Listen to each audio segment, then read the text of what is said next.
El acta de la sesión 16 se da por aprobada. El acta de la sesión 17 queda a disposición de los señores y señoras diputados.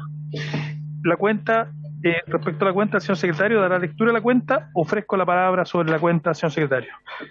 Gracias, presidente. Se han recibido los siguientes documentos. Una comunicación del fiscal nacional, quien excusa su participación en la presente sesión por razones de agenda. Asimismo, informa que ha dispuesto que concurra en representación del Ministerio Público el abogado de asesoría jurídica, señor Hernán Liedinsky. Una comunicación del abogado, señor Juan Pablo Mañalich, quien excusa su participación en la presente sesión. Y finalmente, una excusa del profesor de Derecho Penal, Héctor Hernández, por razones de agenda no poder asistir a la sesión de hoy. Eso es todo, presidente. Muchas gracias, secretario. Entonces, corresponde continuar la discusión del proyecto. Segundo trámite reglamentario que modifica el Código de Justicia Militar para excluir de la jurisdicción militar el conocimiento de las causas por delitos comunes cometidos por militares y entregarlo a la justicia ordinaria, volumen 12, 519-2. Asiste el abogado de la asesoría jurídica del Ministerio Público, señor Hernán Liedinsky, el abogado asesor legislativo de la Defensoría Penal Pública, señor Leonardo Moreno, y el abogado, señor Juan Domingo Costa. Están los tres, ¿no es cierto? Sí.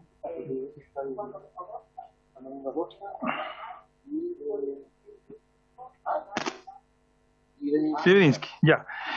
Entonces, vamos a darle la palabra primero al señor Liedinsky por 15 minutos para posteriormente otorgarle la palabra a los diputados para que hayan preguntas y respuestas. Y le agradecemos naturalmente a la participación de ambos. Y así que ahí tiene la palabra señor Liedinsky, que es el abogado de la asesoría jurídica del Ministerio Público. Tiene la palabra señor Liedinsky. Muy buenas tardes. Muy buenas tardes, señor presidente. Muchas gracias por la invitación y por su intermedio también saludar a los miembros de la comisión y a los invitados a esta importante sesión. Bueno, en primer lugar, excusar al señor fiscal nacional que por problemas de agenda no pudo asistir a esta instancia. Yo también quiero excusarme porque estoy con un poco de tos, ya que recientemente estuve con COVID, así que es una secuela que tengo de la enfermedad. No se preocupe, señor Liedinsky, por favor, continúe. Gracias, señor presidente. Bueno, en primer lugar, es necesario señalar que el Ministerio Público valora muy positivamente la idea contenida en el proyecto de ley, en el sentido de excluir de la jurisdicción de los tribunales militares el conocimiento de las causas por delitos comunes cometidos por militares, ¿ya? Al respecto se concuerda con la necesidad de reformar el Código de Justicia Militar a fin de actualizar sus normas y de garantizar un debido proceso en el procedimiento militar. Y ello porque independientemente de que ya los civiles hayan sido excluidos de la justicia militar en buena hora, los militares que siguen sometidos a la jurisdicción castrense, la verdad es que no gozan de las mismas garantías y beneficios procesales que asegura el proceso penal acusatorio. Por ello, estamos de acuerdo con la necesidad de restringir la competencia de la justicia militar solo al conocimiento de los delitos militares, posición que es compartida por lo demás tanto por la excelentísima Corte Suprema como por un amplio sector de la doctrina, en el sentido de que el conocimiento de los delitos comunes perpetrados por militares debe corresponder únicamente a los tribunales ordinarios de justicia, ¿ya? Al respecto, cabe recordar que bueno, la Corte Interamericana de Derechos Humanos expresó que la necesidad de reformar la justicia militar no solo surge de las agendas de los gobiernos, sino que corresponde en el caso, bueno, especialmente en el caso de Chile, a una obligación internacional derivado, como todos sabemos, de la condena que la Corte impuso en este caso, en el caso Palamar Iribarne versus Chile, que es de fecha 22 de noviembre del año 2005. En dicho caso, la Corte Interamericana sostuvo que, abre comillas, en un Estado democrático de derecho, la jurisdicción penal militar ha de tener un alcance restrictivo y excepcional, y estar encaminada a la protección de intereses jurídicos especiales vinculados con las funciones que la ley asigna a las fuerzas militares. Es por ello que solo se debe juzgar a militares por la comisión de delitos o faltas que por su propia naturaleza atenten contra bienes jurídicos propios del orden militar. Cierre comillas. Eso está en el párrafo 124 de la sentencia aludida. En otro orden, es decir, más bien en este mismo orden de cosas, señaló la Corte Interamericana que, abre comillas, Chile debía adecuar el ordenamiento jurídico interno a los estándares internacionales sobre jurisdicción penal militar, estimando la Corte que en caso de que el Estado considere necesaria la existencia de una jurisdicción penal militar, esta debe limitarse solamente al conocimiento de delitos de función cometidos por militares en servicio activo, cierre comillas. Eso está en el párrafo 256 de la sentencia. Sin perjuicio de, estimamos, de representar un evidente avance en la materia, la propuesta contenida en el proyecto de ley podría suscitar problemas de interpretación, dado que pretende otorgar competencia exclusiva a la judicatura ordinaria respecto de delitos comunes, pero sin aclarar qué se entiende en este caso por delito militar, ni aportar criterios para su determinación. Es por ello que bueno, se concuerda con la recomendación del Pleno de la excelentísima Corte Suprema en el sentido de complementar la propuesta con una revisión crítica de la parte especial del Código de Justicia Militar, donde se definan las infracciones con el fin de establecer con precisión las conductas que, por reunir las condiciones de auténticos delitos militares, han de contenerse en ese cuerpo de leyes, superando, por tanto, la defectuosa redacción que presenta el artículo 5 en su numeral primero del Código de Justicia Militar.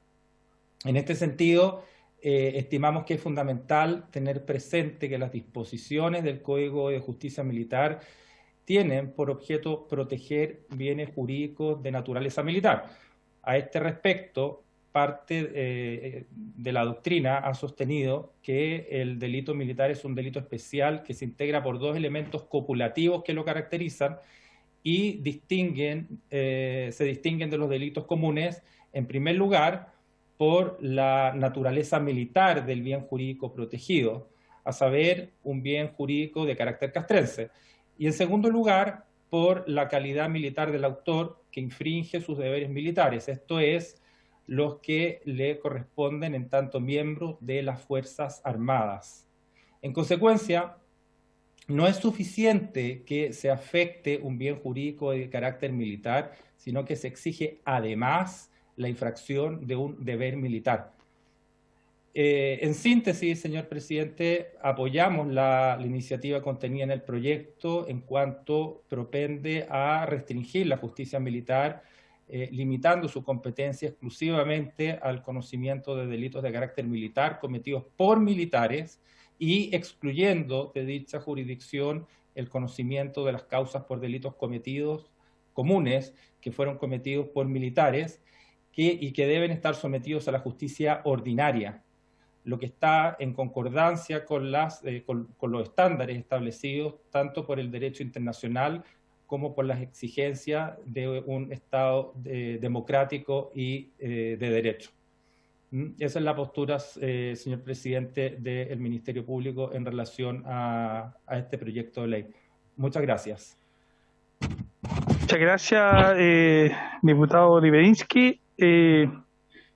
Perdón, ya lo estoy subiendo. Abogado Libedinsky. Abogado. Capaz que. Oiga, abogado, escúcheme. Yo quisiera ver si algún diputado tiene alguna pregunta que hacerle al abogado Libedinsky.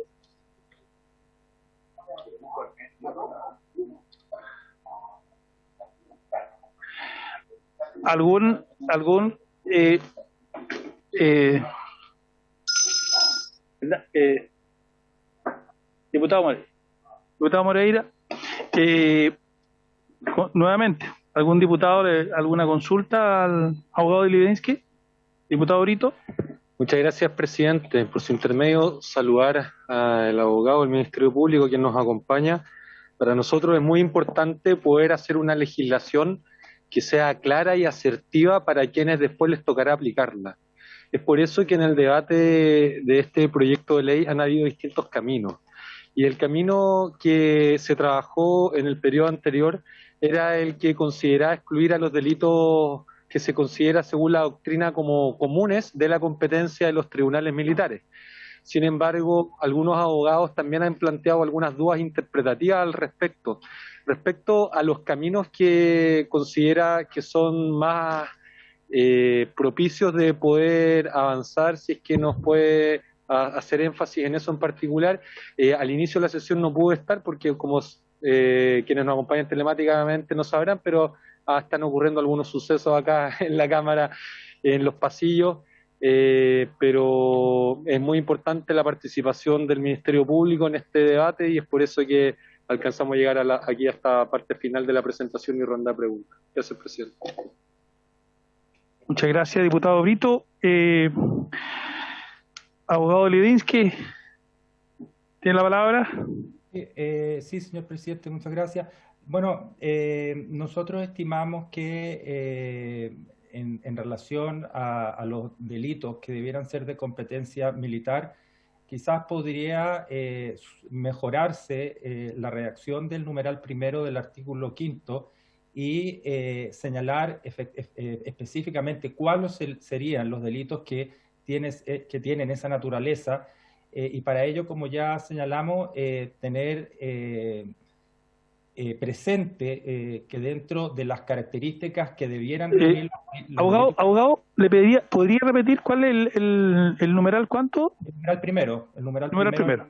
Claro, lo que pasa es que ahí podría mejorarse la redacción de ese artículo y establecerse, dar una definición, y bueno, para ello están invitados en esta instancia destacadísimos docentes de derecho penal que podrían ilustrar a la comisión en el sentido de establecer un concepto, una definición que se refiriera a cuáles son los delitos de naturaleza militar, teniendo en este sentido presente las características o requisitos comunes que debieran presentar estos delitos, como son la naturaleza militar del bien jurídico protegido, en primer lugar, concepto que sería de interés, digamos, poder desarrollar, y en este sentido la doctrina tiene un importante rol que desempeñar, y en segundo lugar, atenerse a la calidad militar del autor que infringe sus deberes militares.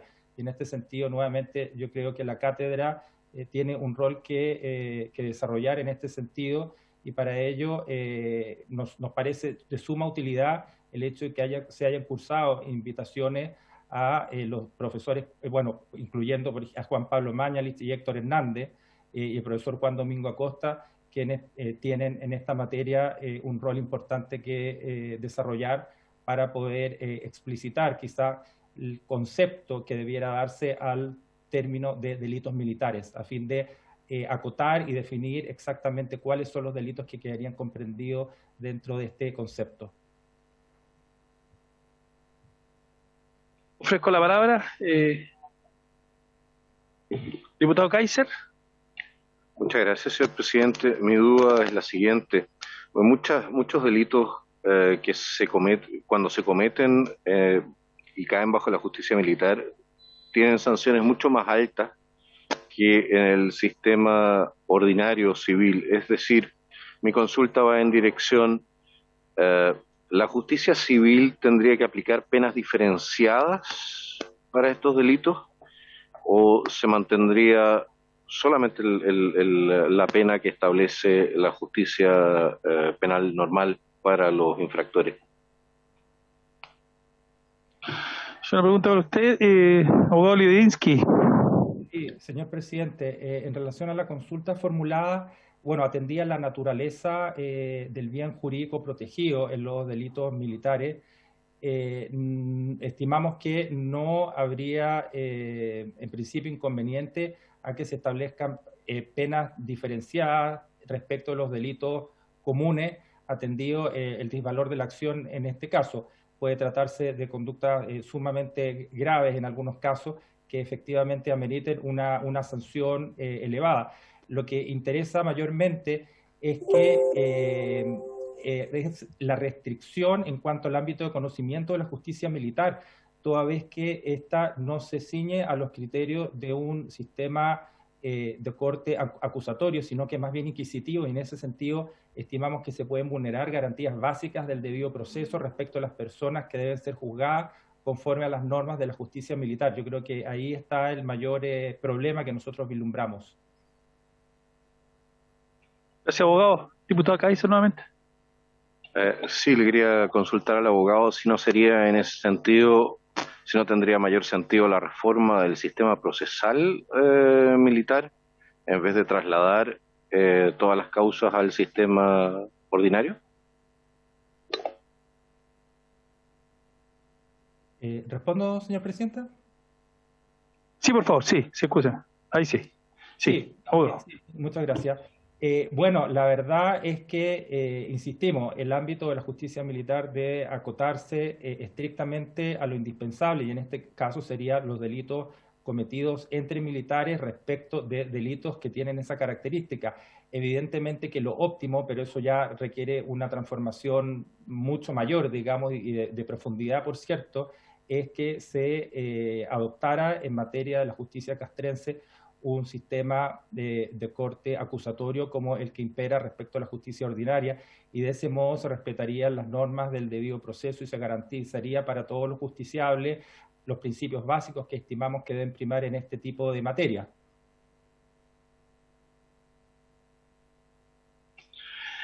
Muchas gracias, abogado Libedinsky. ¿Algún diputado quiera hacerle una consulta al diputado, o sea, al abogado Libedinsky? Escúcheme. Muchas gracias, abogado Hernán Libedinsky. Si quiere, usted puede quedar liberado, pero dado además que viene convaleciente de su enfermedad, no obstante, se puede quedar naturalmente escuchando toda la sesión y agradecerle nuevamente su participación. Quisiera ahora darle la palabra al abogado don Juan Domingo Acosta. Buenas tardes, muchas gracias, señor presidente, y por su intermedio al resto de los miembros de esta nueva comisión. Bueno, yo concuerdo en primer término en la idea de que el proyecto discurre en una línea correcta, que es circunscribir, digamos, la aplicación, no del Código de Justicia Militar, sino que la aplicación de la... Perdón, tengo el micrófono, bueno, ya se volvió, ahora sí. La aplicación del sistema de justicia militar a casos efectivamente de delitos de carácter militar y casos, digamos, en que los responsables sean militares, ¿no? Esta es una tendencia que se ha observado en los últimos años y que digamos, no está completa, por así decirlo, pero que este proyecto va reforzando esa línea. Además, justamente con el asunto de que desde hace muchos años se ha intentado modificar el sistema de justicia militar y transformarlo en un sistema acusatorio como el ordinario que todos tenemos, ¿no? Eso no ha ocurrido hasta el momento y por lo tanto creo que apunta en una línea correcta llevar estos delitos a la justicia común cuando no hay estos intereses militares exclusivos, digamos, incorporados. Sometiéndolo a la regla común, la cual somos parte de ello, ¿no? Voy a referirme muy brevemente, eso sí, a la normativa concreta del texto que se me envió y hacer algunas observaciones. Lo primero es el inciso en las modificaciones del artículo 5, en el número 1, el inciso primero.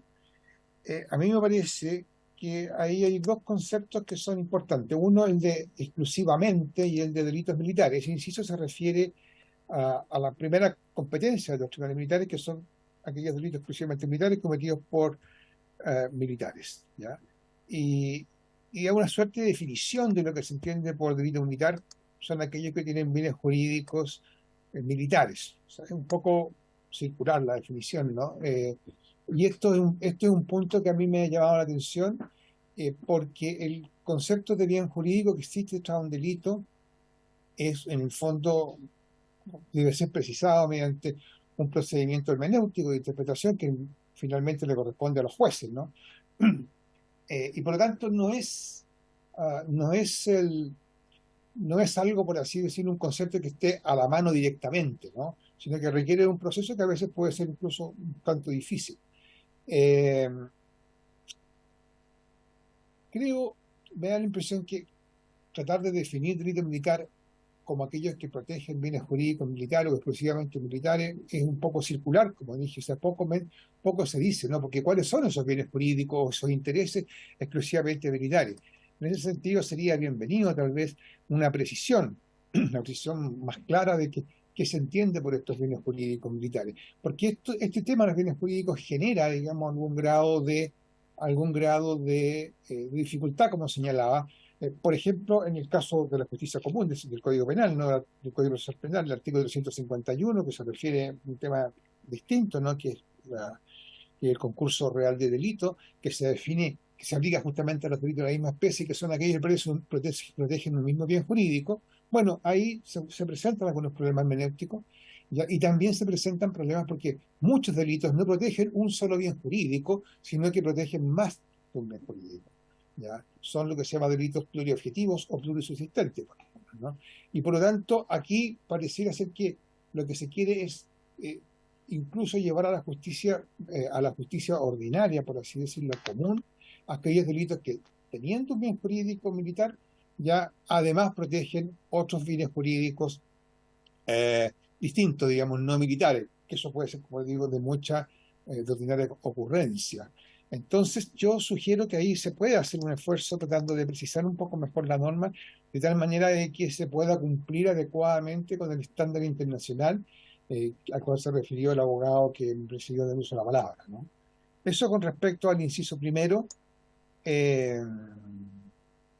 Al inciso segundo ahora, el mismo numeral primero,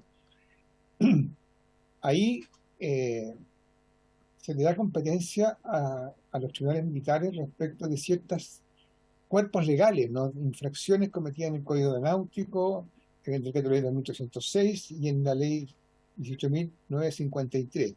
Pero aquí, curiosamente, se abandona el criterio del concepto, o el concepto del delito militar, ¿no? Está, tal como yo lo veo, al menos considerado de manera independiente al inciso primero, por lo tanto no le alcanza ese paraguas, por así decirlo, ¿no? Y ahí se produce una suerte de falta de coherencia, porque si uno examina, por ejemplo, el Código Aeronáutico, ya se encuentra con delitos que, en su gran mayoría, no son militares, ¿no? Son delitos, dice, primero exclusivamente militares, y tampoco pueden no ser cometidos por militares, sin embargo quedarían dentro de este concepto.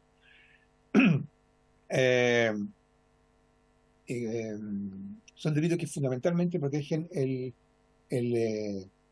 la seguridad aeronáutica, ¿no? Entonces, la verdad es que uno nota que como va a quedar la norma, un inciso primero circunscrito a delitos militares, cometidos por militares, un inciso segundo que no tiene esa misma circunscripción. Entonces, la verdad es que ahí creo que hay que echar una revisión para que la racionalidad o coherencia que debe tener la norma sea la mejor, la más adecuada, ¿no?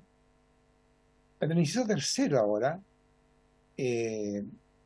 que se refiere, es un inciso nuevo que se incorpora al delito, que dice que serán siempre competencia de los delitos comunes, de la jurisdicción común, los delitos comunes que cometen militares, incluso con otros militares.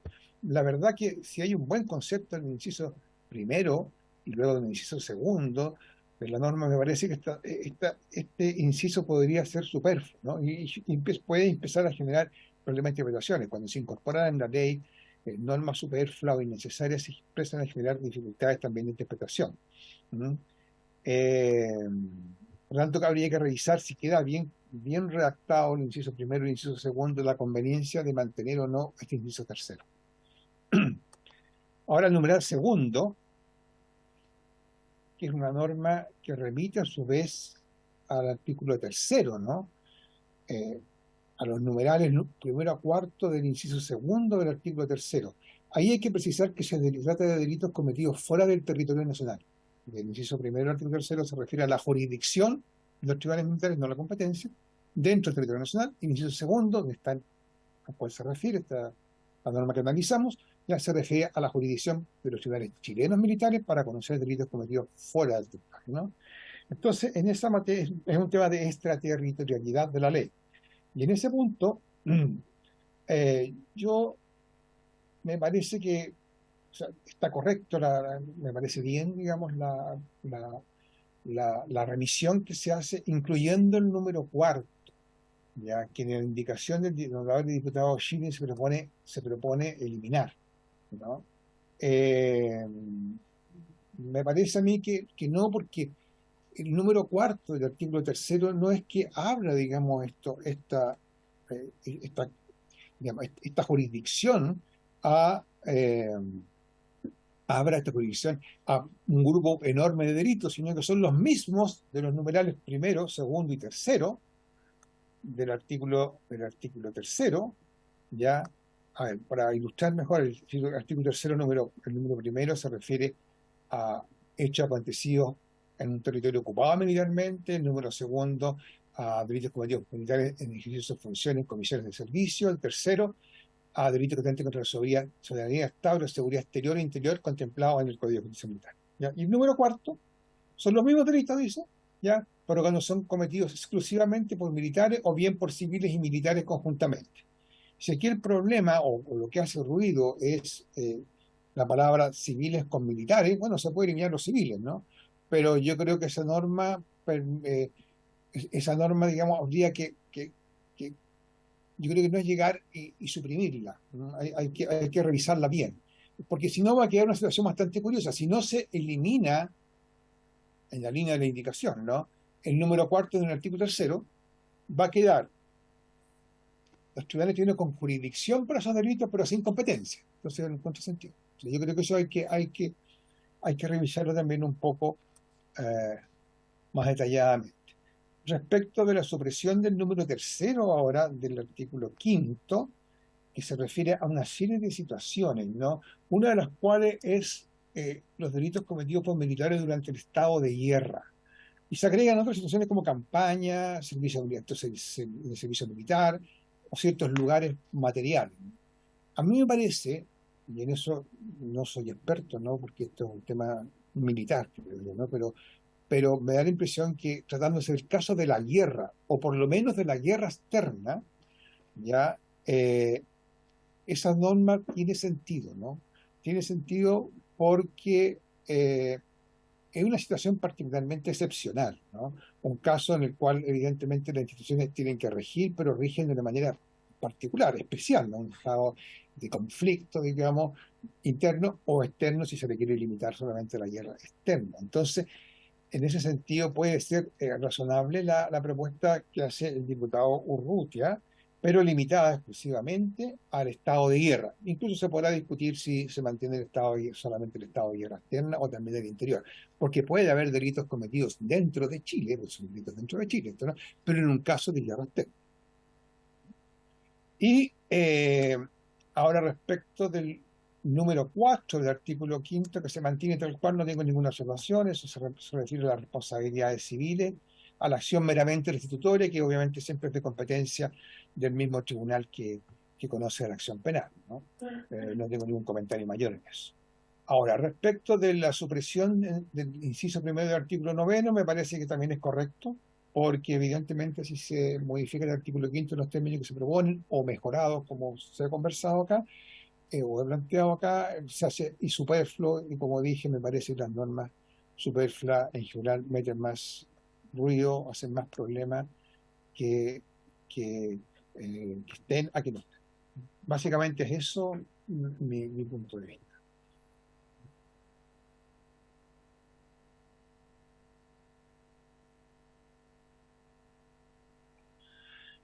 Muchas gracias, abogado. Perdón, me permite, puedo mandar una minuta, ¿sí? No tengo ningún problema de lo que acabo de decir. Sí, se lo agradecería, muchas gracias, muy completa su exposición. ¿Algún diputado que quiera hacerle una consulta al abogado Costa o Juan Domingo Costa?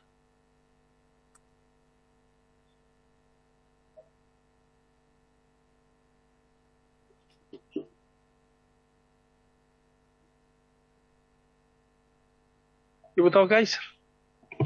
Sí, señor presidente, mi consulta va nuevamente en dirección, eh, ¿cree usted que con el sistema actual de justicia ordinaria, o sea, que ese sistema sería capaz de absorber y trabajar como corresponde los delitos militares a los cuales hace referencia el Código? Gracias. Abogado. Sí, presidente. Sí. La verdad que su pregunta, soy muy honesto, no tengo una respuesta porque yo desconozco la carga procesal hoy día en justicia militar y cómo quedaría, porque en el fondo usted tendría que, para hacer un ejercicio adecuado, decir cuál es la carga real en el sistema militar y qué parte de esa carga se trasladaría al Ministerio Público. Por lo tanto, la respuesta tendría que dársela por un lado aquellos que están a cargo del sistema militar y el Ministerio Público y la Defensoría, obviamente. Entonces, lo lamento, pero esa información no la tengo y no sería serio aventurar algo, ¿no? en esa materia, porque es un tema de números, ¿no? de carga. Muchas gracias, abogado Acosta. Diputado Kaiser, de nuevo, otra consulta. Muchas gracias, señor presidente. Con esto cierro. Mi consulta va en dirección a si no sería mejor, en opinión de nuestro honorable invitado, el corregir el sistema procesal militar para cumplir con los requisitos mínimos que se exigen, en vez de trasladar, en su opinión naturalmente, en vez de trasladar esto al sistema civil. Mi opinión. Abogado, sí, don Juan Domingo. Sí, disculpe. No, mi opinión, las dos cosas. O sea, yo creo que obviamente el sistema judicial militar debiera propender a un sistema acusatorio, ¿ya? Por lo menos en tiempos de paz, porque sabemos que hay una jurisdicción en tiempo de paz y en tiempo de guerra, que es distinto, con particularidades especiales, ¿no? Y eso no quita que además limpiemos el sistema, es decir, que dejemos claramente que aquellos delitos que sean no militares, no cometidos por militares, pasen como corresponde a la justicia civil. Creo que eso satisface de mejor forma las exigencias que se han hecho internacionales. O sea, creo que los dos propósitos son buenos y debieran apuntarse a ambos.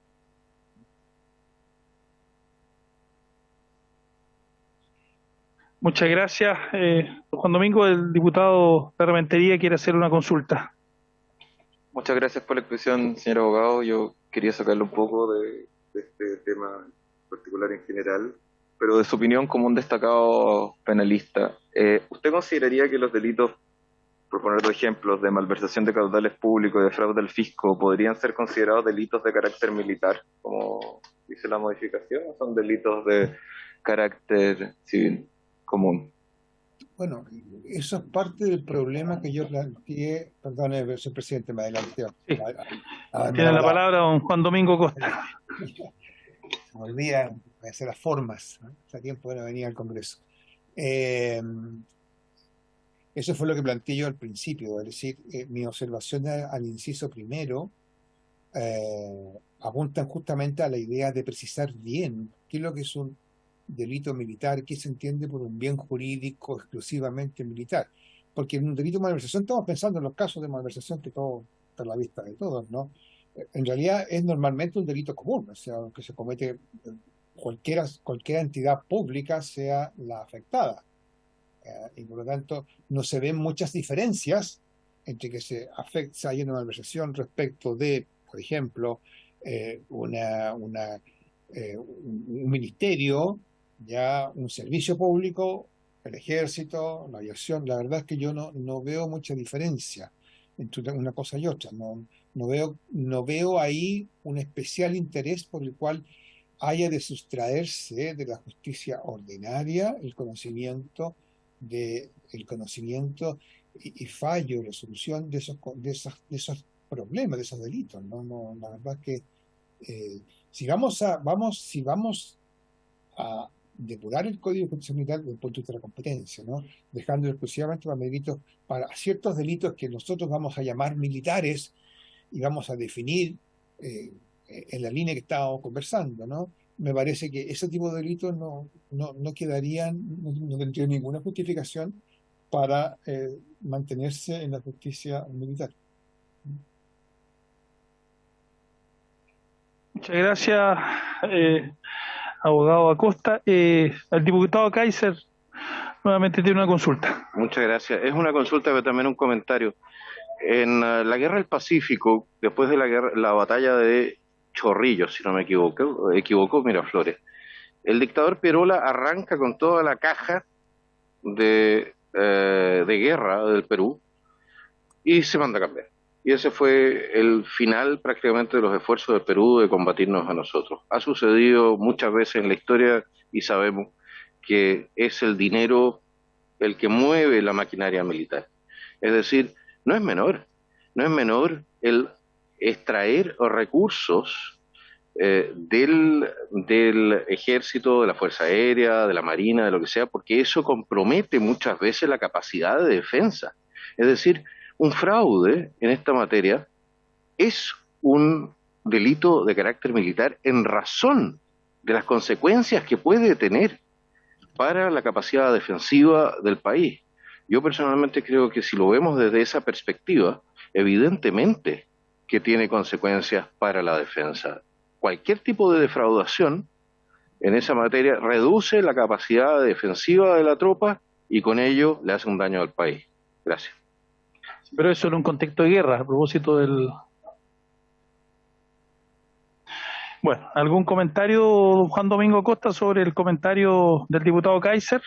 No, yo creo que son efectivamente contextos, pueden haber contextos distintos, un contexto de guerra, tal como dije, o sea, el Código de Justicia Militar hace una distinción entre tiempos de paz y tiempos de guerra, que efectivamente en tiempos de guerra el tema es mucho más complejo. Por eso es que me parece que suprimir esa norma que hoy día deja competencias, digamos, de la justicia militar para en tiempos de guerra, me parece que no es conveniente.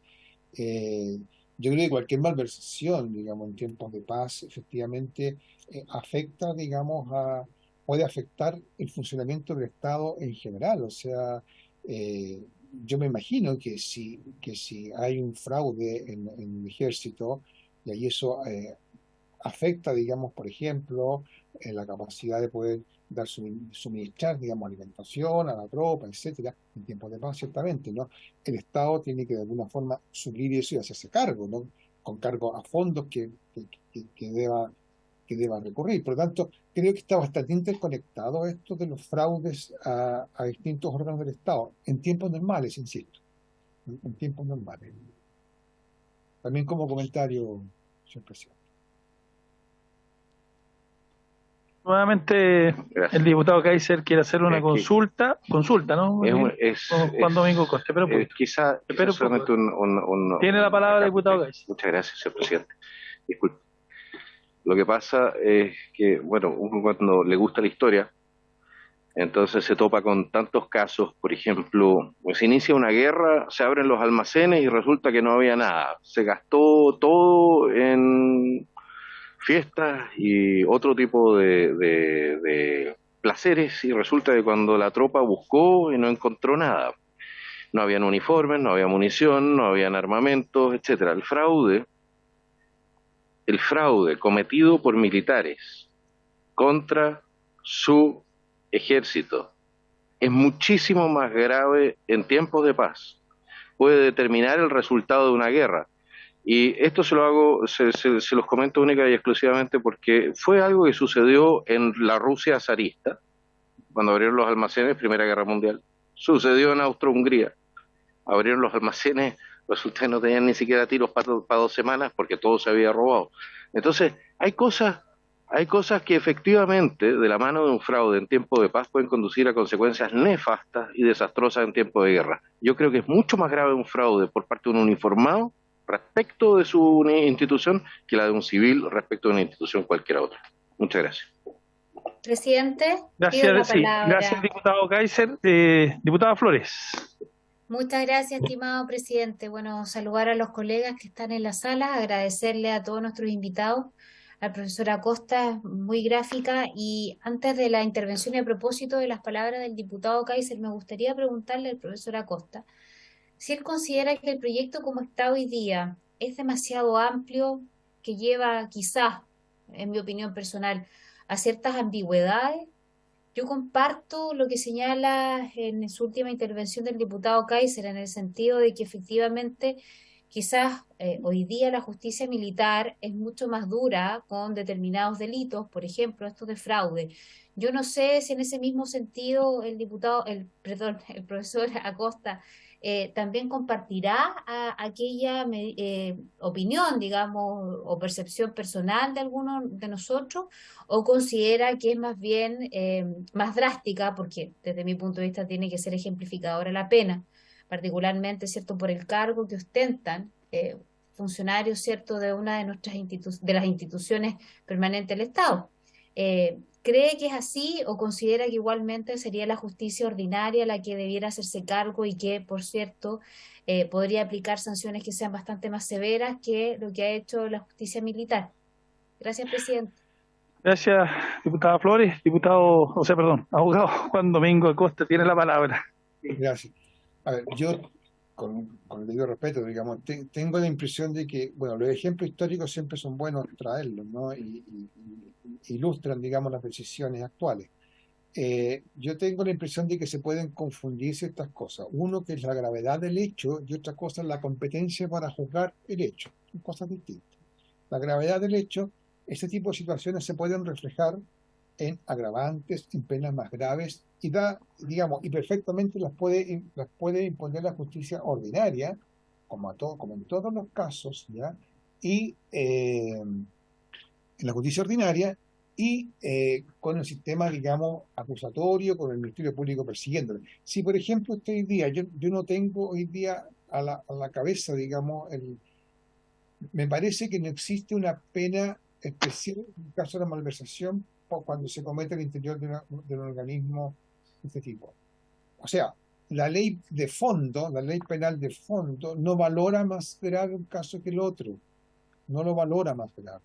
Por lo tanto, en principio, que sea más dura, en realidad lo que se puede estar diciendo es que tenga menos garantía que otra cosa, ¿no? O tenga un contexto dentro del cual, digamos, los jueces podrían, digamos, irse a las penas más altas dentro de los márgenes que la ley señala, pero el encargado de graduar las penas ya es la ley de fondo, es la ley sustantiva, ¿no?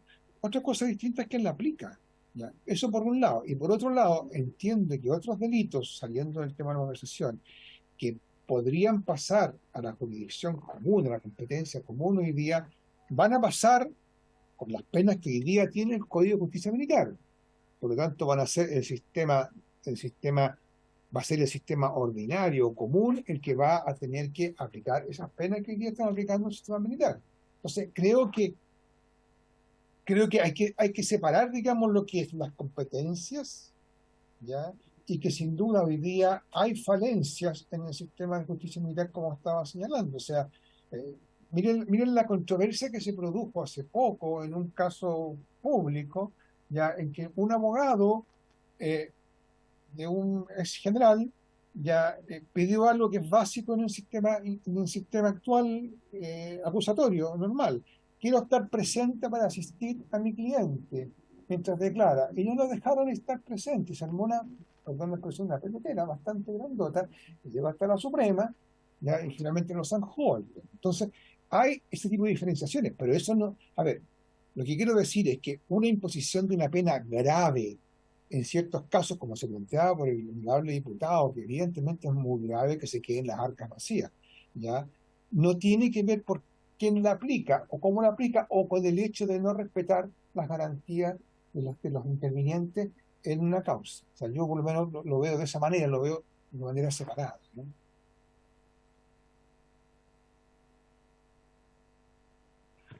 Muchas gracias, abogado Juan Domingo Acosta. ¿Alguna consulta de los diputados? ¿Ninguna? Bueno, quisiera agradecerle